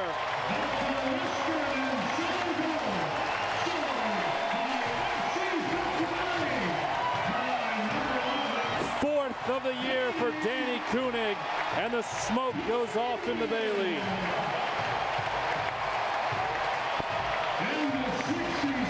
And here we go. McLaughlin with a great just turn, plays the ball across the 6-yard box to an on-running Danny Koenig, and his presence is felt emphatically with an amazing finish. Chance of FCC ring from the Bailey as FC Cincinnati has scored twice, and that means that tomorrow you save at papajohns.com. Use the code FCPizza50 and 50% off your order because FC Cincinnati has scored twice here tonight. Tom, that's the ever important kind of insurance goal that I know Alan Koch was alluding to at the halftime interview. It's really, really important to put a team like this away, especially when you're home. Well, when you're playing as well as you've been playing, there's been opportunities throughout this match. Right. I mean, it could easily be 4-0 again, the way that FC Cincinnati has played today. Absolutely. They've had a very strong performance, I think, collectively, but a 1-0 lead is never something you're comfortable with as a coach or as a player. The orange and blue smoke settling over the north end, and that's where FC Cincinnati is looking to attack, now leading by a pair.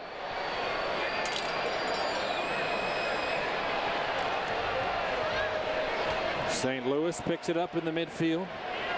Now they're going to have to work quickly. Preki has 1 substitution remaining.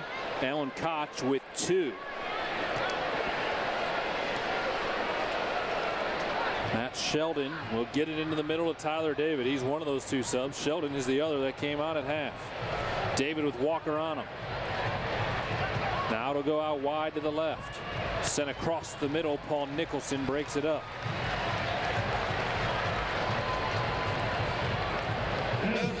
Another great crowd on hand here tonight at Nippert Stadium. You hear the cheer from the fans. Another crowd in excess of 20,000. 20,125 is the number. I'm guessing there'll be more than 20,000 here Wednesday night when the Chicago Fire arrived for the 5th round of the U.S. Open Cup. There was 30,000 plus for the match against Crew SC on June 14th. Danny Koenig winning it back in the midfield. Wiedemann on the right side. Plays it off to the foot of Dahlgaard.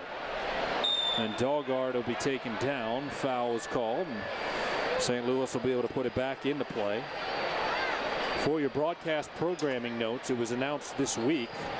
Late Thursday, everything came together, and it was announced Friday morning that ESPN has picked up the match on Wednesday night. It would be a national broadcast on ESPN2 with their MLS crew here for the match. So that means Kevin McCloskey, who's out on coaching duties tonight, who will be back on Wednesday, will be one booth over with me. We'll still be with you on the radio on ESPN 1530, but we will not have local television coverage because of the national TV broadcast. So certainly looking forward to welcoming in the national TV coverage, and we'll still have the coverage for you on ESPN 1530 along with Lindsey Patterson per usual. Wiedemann into the middle. Flag was up, and FC Cincinnati called for offside.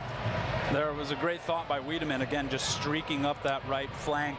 I think just a hair or so offside as he received the ball, but you could tell immediately he knew that he had a trailing runner there just at the top of the D. 70th minute, 2-0 in favor of the orange and blue. Austin Berry got tangled up, and foul will be called on St. Louis.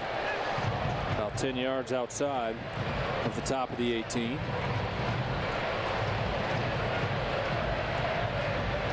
Mitch Hildebrand will come forward to put it back into play.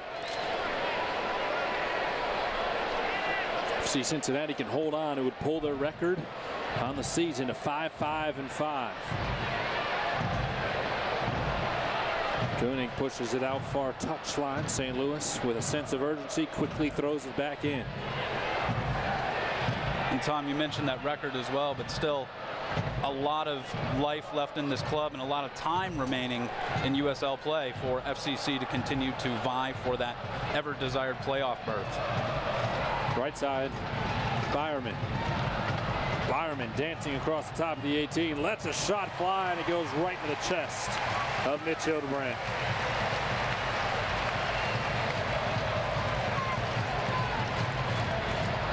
Hildebrand's answered the bell. He hasn't been tested as much as his counterpart at the other end, Adam Grinwis, tonight. But he's made the saves when needed.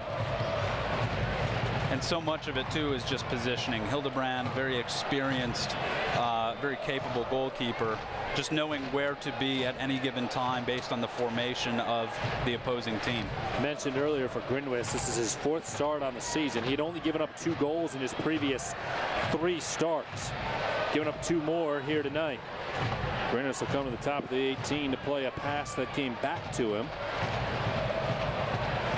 McLaughlin can't get to the header, and Cochran is able to come down with it. So an own goal early off a shot from Andrew Wiedemann. Bone's going to be called for a foul, coming high with his boot on the touch. And then he's going to get a quick talking to not delay the game as he pushed it back towards Grinwis. But the own goal in the 7th minute off the shot from Andrew Wiedemann. And then the goal in the 66th minute by Danny Koenig.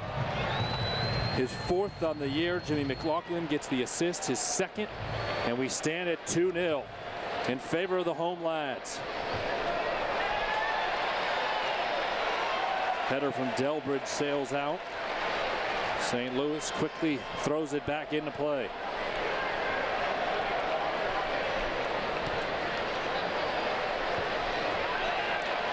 Sharpie has it taken off his foot by Austin Berry. Sharpie will run over and throw it in.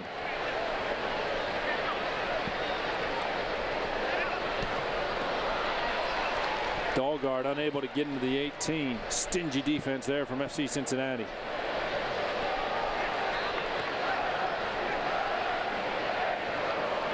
Walker slid it between the legs of Tyler David, and Corbin Bone's going to look to make a run right up the middle. Corbin Bone taken down hard right in the middle. Cochran will pick up the yellow card. And that's the right call there by the official. Bone moving into a very threatening position. A lot of contact. Looked like it came from behind there into his legs.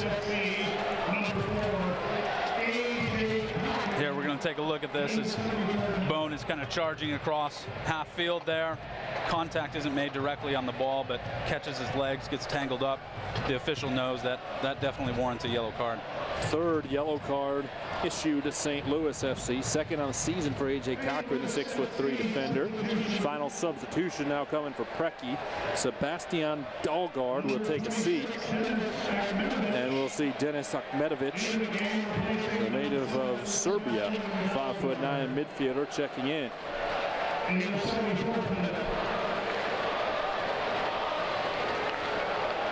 Dahlgaard making the run out.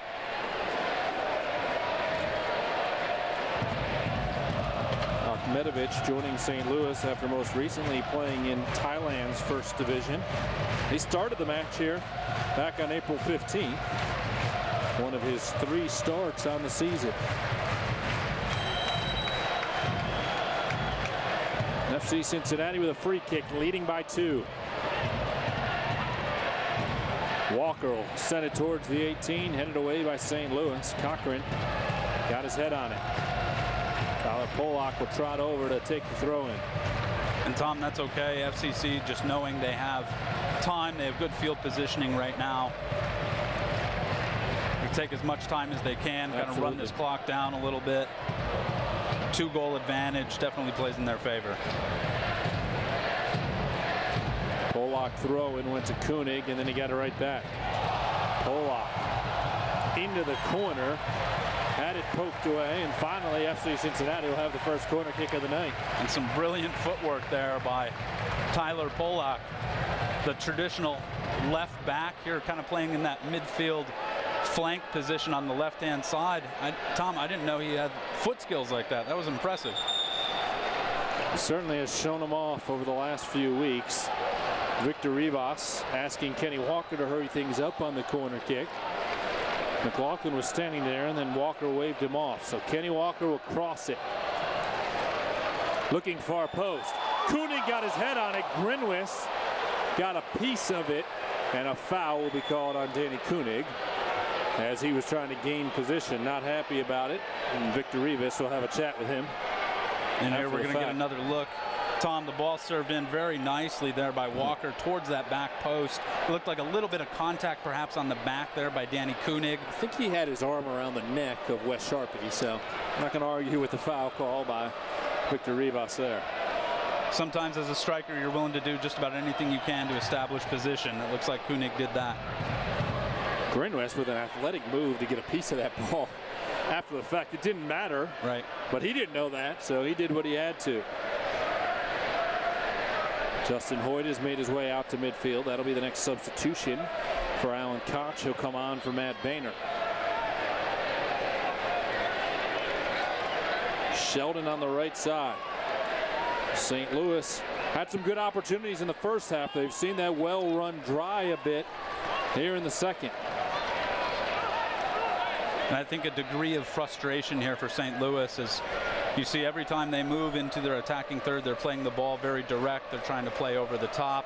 And FCC just collapses very, very systematically on defense, making it difficult to do that. Austin Berry plays it long for Koenig. He gets it on his foot. Tries to scissor kick it as Grinwis came forward way off his line. And Koenig couldn't quite get enough of it. Grinwis, in the meantime, trying to put it back into play quickly. Has done it twice, and Victor Rivas has asked him to reset twice because FC Cincinnati is trying to get a substitute into the match. That'll be Justin Hoyt. The Arsenal product coming on for Cincinnati native Matt Boehner. Nice job tonight by Matt. He is relieved in the 78th minute. Koch has one more substitute should he decide he needs it.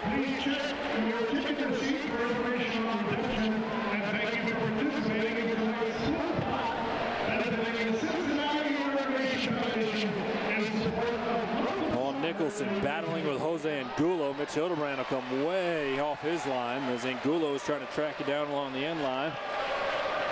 Fall to the ground, scoop it up, and quickly put it back into play to Tyler Pollock. Pollock working up the left side. McLaughlin pushing it back to number 3 in blue.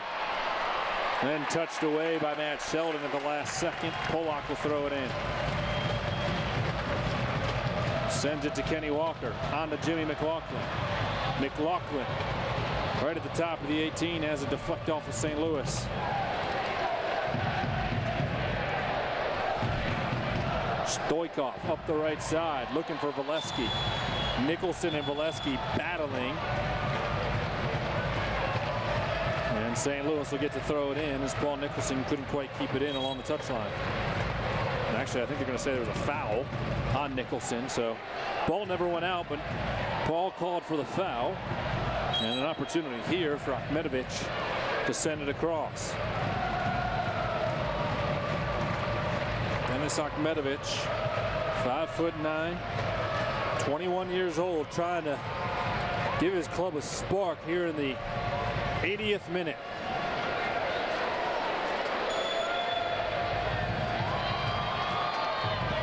Service into the box, headed in reverse. Nicholson from the ground, able to knock it out. Paul Nicholson is slow to get back up. See if he needs medical attention. He appears as he's going to stay down right there in front of Mitch Hildebrand.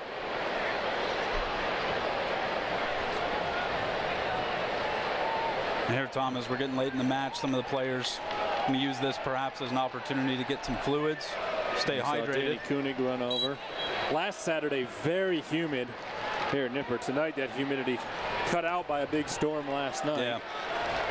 And you couldn't ask for a more perfect summer evening to watch professional soccer in the Queen City.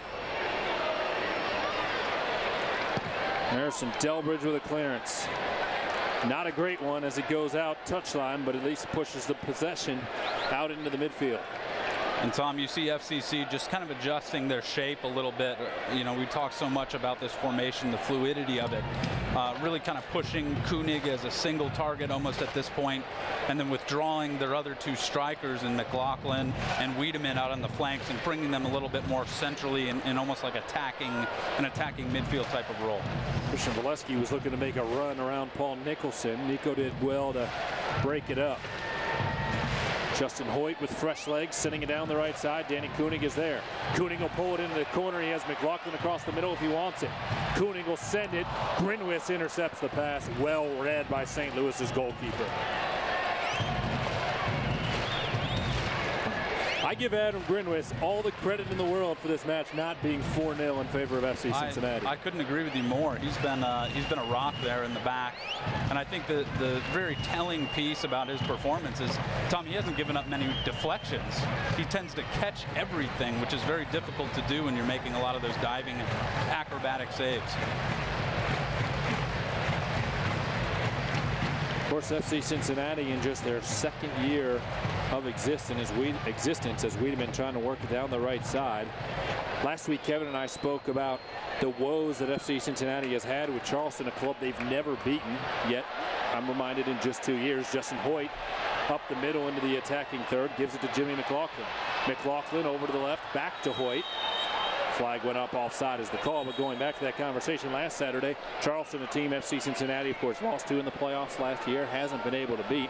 The flip side of that conversation right now, in an early relationship, is FC Cincinnati against St. Louis. Absolutely. A club they've beaten in 3 previous meetings and outscored now 10-1 in 4 matchups. Right, very lopsided matchups so far for the history of these two clubs vying against one another. Akhmedovich in the middle, headed down by Austin Berry. Wiedemann forward, onside, Jimmy McLaughlin. McLaughlin keeps it himself, takes a left-footed shot and sends it just wide. Jimmy's had some great runs and some great looks tonight. None better than the time he hit the far post in the first half. Here, Tom, we're going to have another look. It looks like Wiedemann is the one who kind of serves the ball in. McLaughlin just streaking in towards that 18. I think may have taken just one extra touch, put the ball on his left foot, and hit it wide of frame. Akhmedovich will bring it back in the midfield for St. Louis. 2-0 FC Cincinnati. Looking for their 4th win at home in USL play. Important match tonight with the next 2 league matches coming on the road at Orlando and at Tampa Bay. Matt Sheldon on the right. Tyler Pollock flanking him. Sends into the middle. Delbridge knocks it down. Kenny Walker able to clear it. Koenig staying with it with Stoikov all over it. And then he sends it out wide for Justin Hoyt.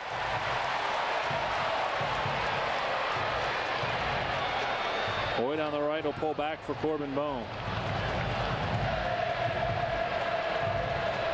Now Barry is going to get some pressure from Valesky. And Tom, this is where I think FCC can really be at their best when they involve the likes of Bone and Walker in the midfield. They can really dictate the tempo of the match. They can dictate how they go about possessing 1 and 2 touch. McLaughlin trying to connect with Wiedemann, and Wiedemann was about a step too late trying to make the run. Otherwise would have been a great opportunity for number 23.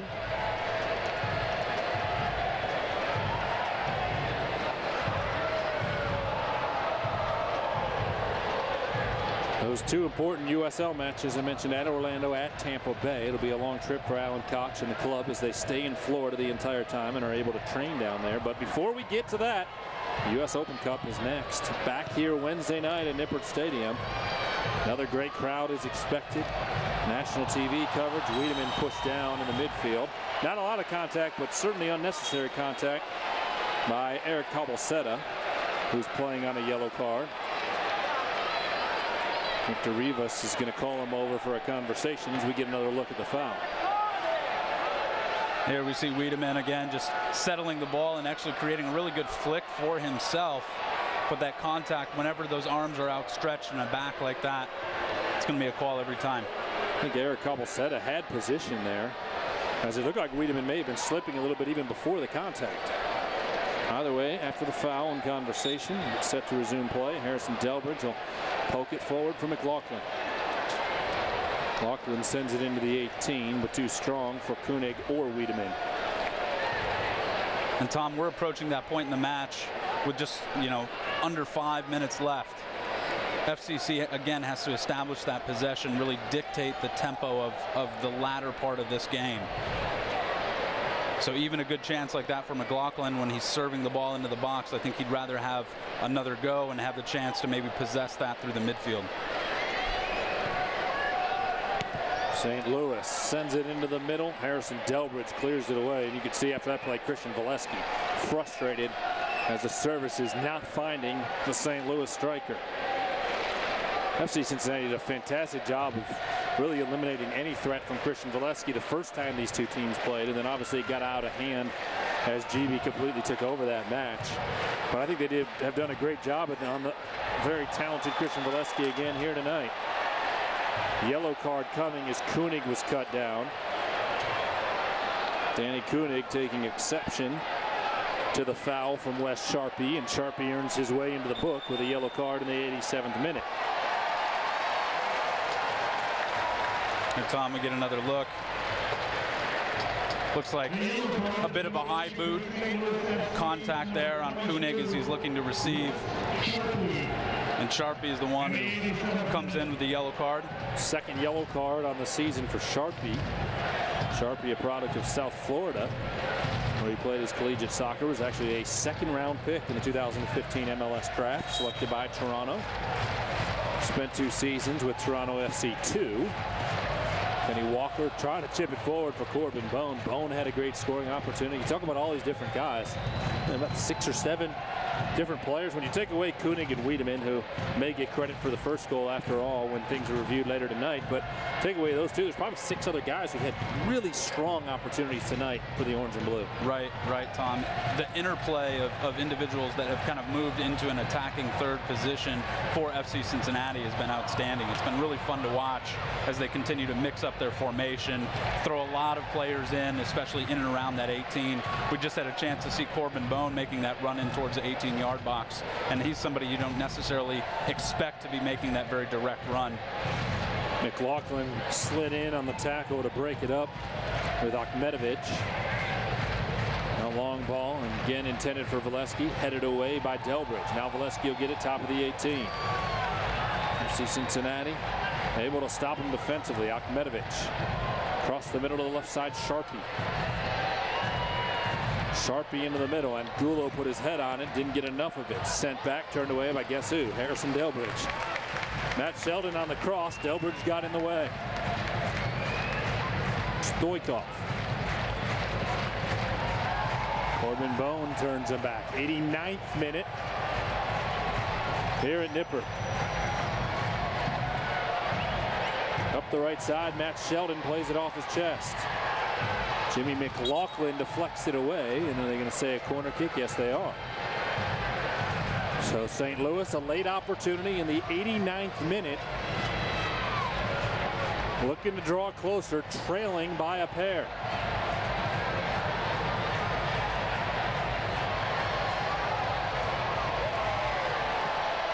Here comes the cross from Akhmetovic, headed up into the air by Harrison Delbridge, and contact will be called on St. Louis inside that 6-yard box.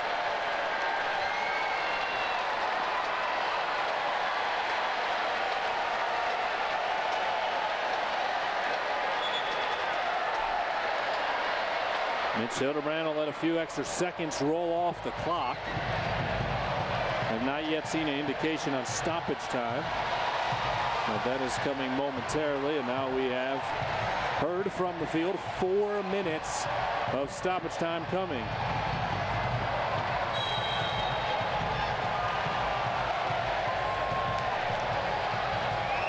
Tom, we see the wave going on inside Nippert Stadium. Our over 20,000 fans in attendance tonight. Very lively and fun atmosphere. There's 72,000 fans over the 3 matches last week. Could get close to 50,000 in just 2 matches this week. So it's some great things going on here in the Queen City. Free kick coming. Kenny Walker in midfield. Kadeem Dakers has come out and put his jersey top on. So one more sub coming for Alan Koch as he will use his full allotment of 3. And he'll do it in stoppage time here. Jimmy McLaughlin has been phenomenal. Will come out, and Kadeem Dakers will come on. Tom, and I think you're going to see a pretty heavy applause here as McLaughlin comes off. And Dakers is the replacement. Very well-deserved performance by him, finding the assist on that second goal. A brilliant ball played inside the 6-yard box by McLaughlin to Danny Koenig. Paul Nicholson, again, doing well on the back line, pushing it forward. An own goal and a goal from Danny Koenig makes it 2-0. As we roll through stoppage time, about 3 minutes remaining. They're ready to celebrate in the Bailey when they hear that final whistle from Victor Rivas. Here comes the substitution. Jimmy McLaughlin will come off, and Kadeem Dakers comes on for the orange and blue. Tommy, you can see the appreciation the crowd has for the performance of Jimmy McLaughlin tonight, recognizing he was a catalyst, he was a huge difference maker, especially bringing that insurance goal late in the second half. St. Louis trying to battle here to the final whistle, trailing by a pair.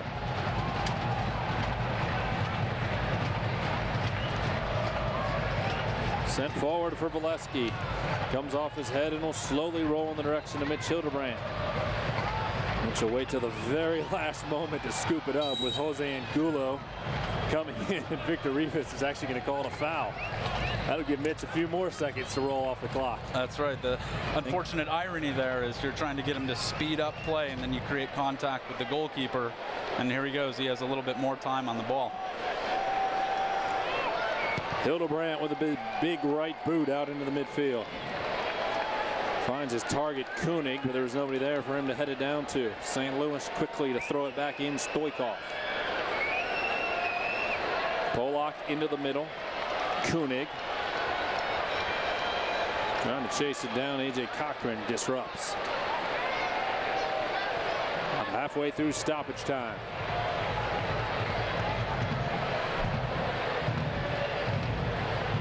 FC Cincinnati needed 3 points tonight, and they're on the verge of locking them up. The middle of the Eastern Conference is very cluttered, and 3 points will do FC Cincinnati, who came into tonight at 10th place, a world of favor and push them right back into the playoff picture.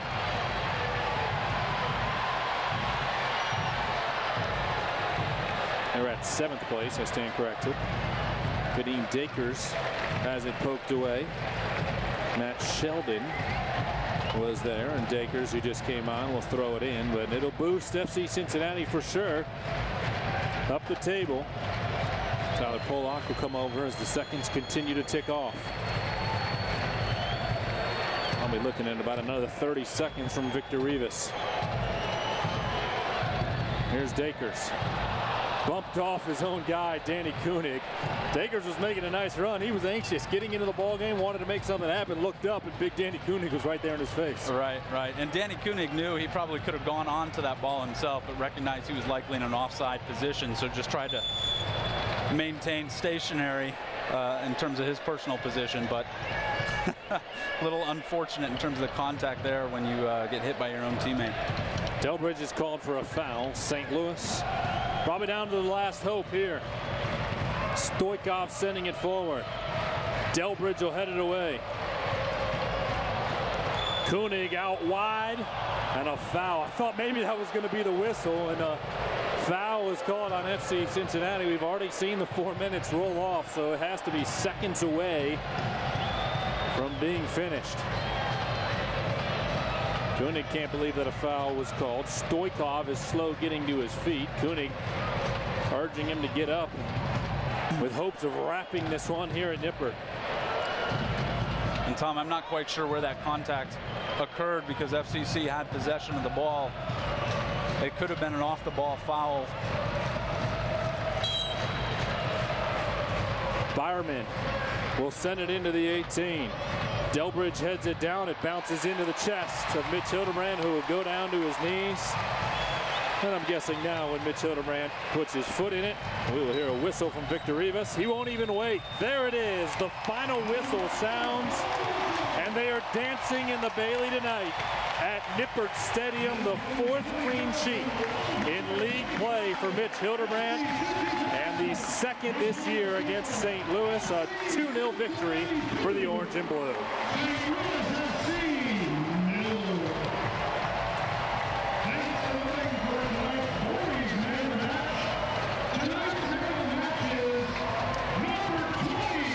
Tonight's man of the match is presented by U Pull and Pay. Find the parts you need fast and save at U Pull and Pay. And Jimmy McLaughlin all over the place tonight, Eric. He was literally all over the pitch. He was playing wide on the flank. He was coming back and tracking, as we see, defensively.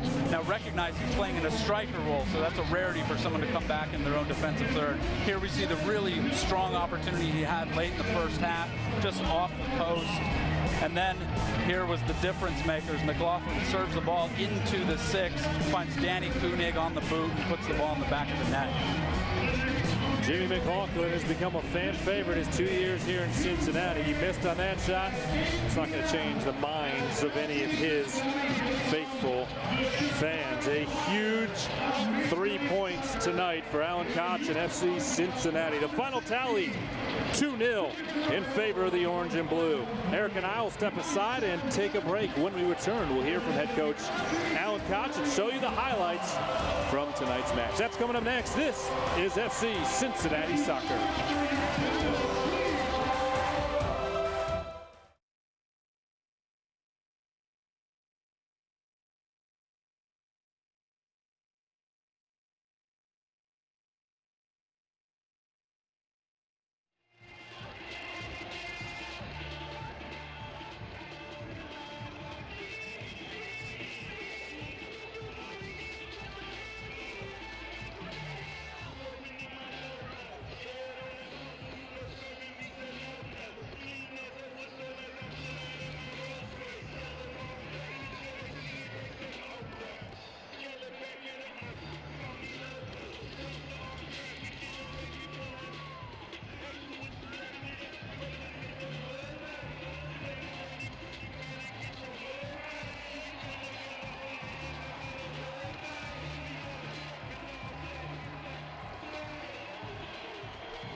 The party at Nippert Stadium continues in the Bailey following FC Cincinnati's 2-0 victory over St. Louis. Save time every time when you use online check-in for a great haircut at Great Clips. It's going to be great.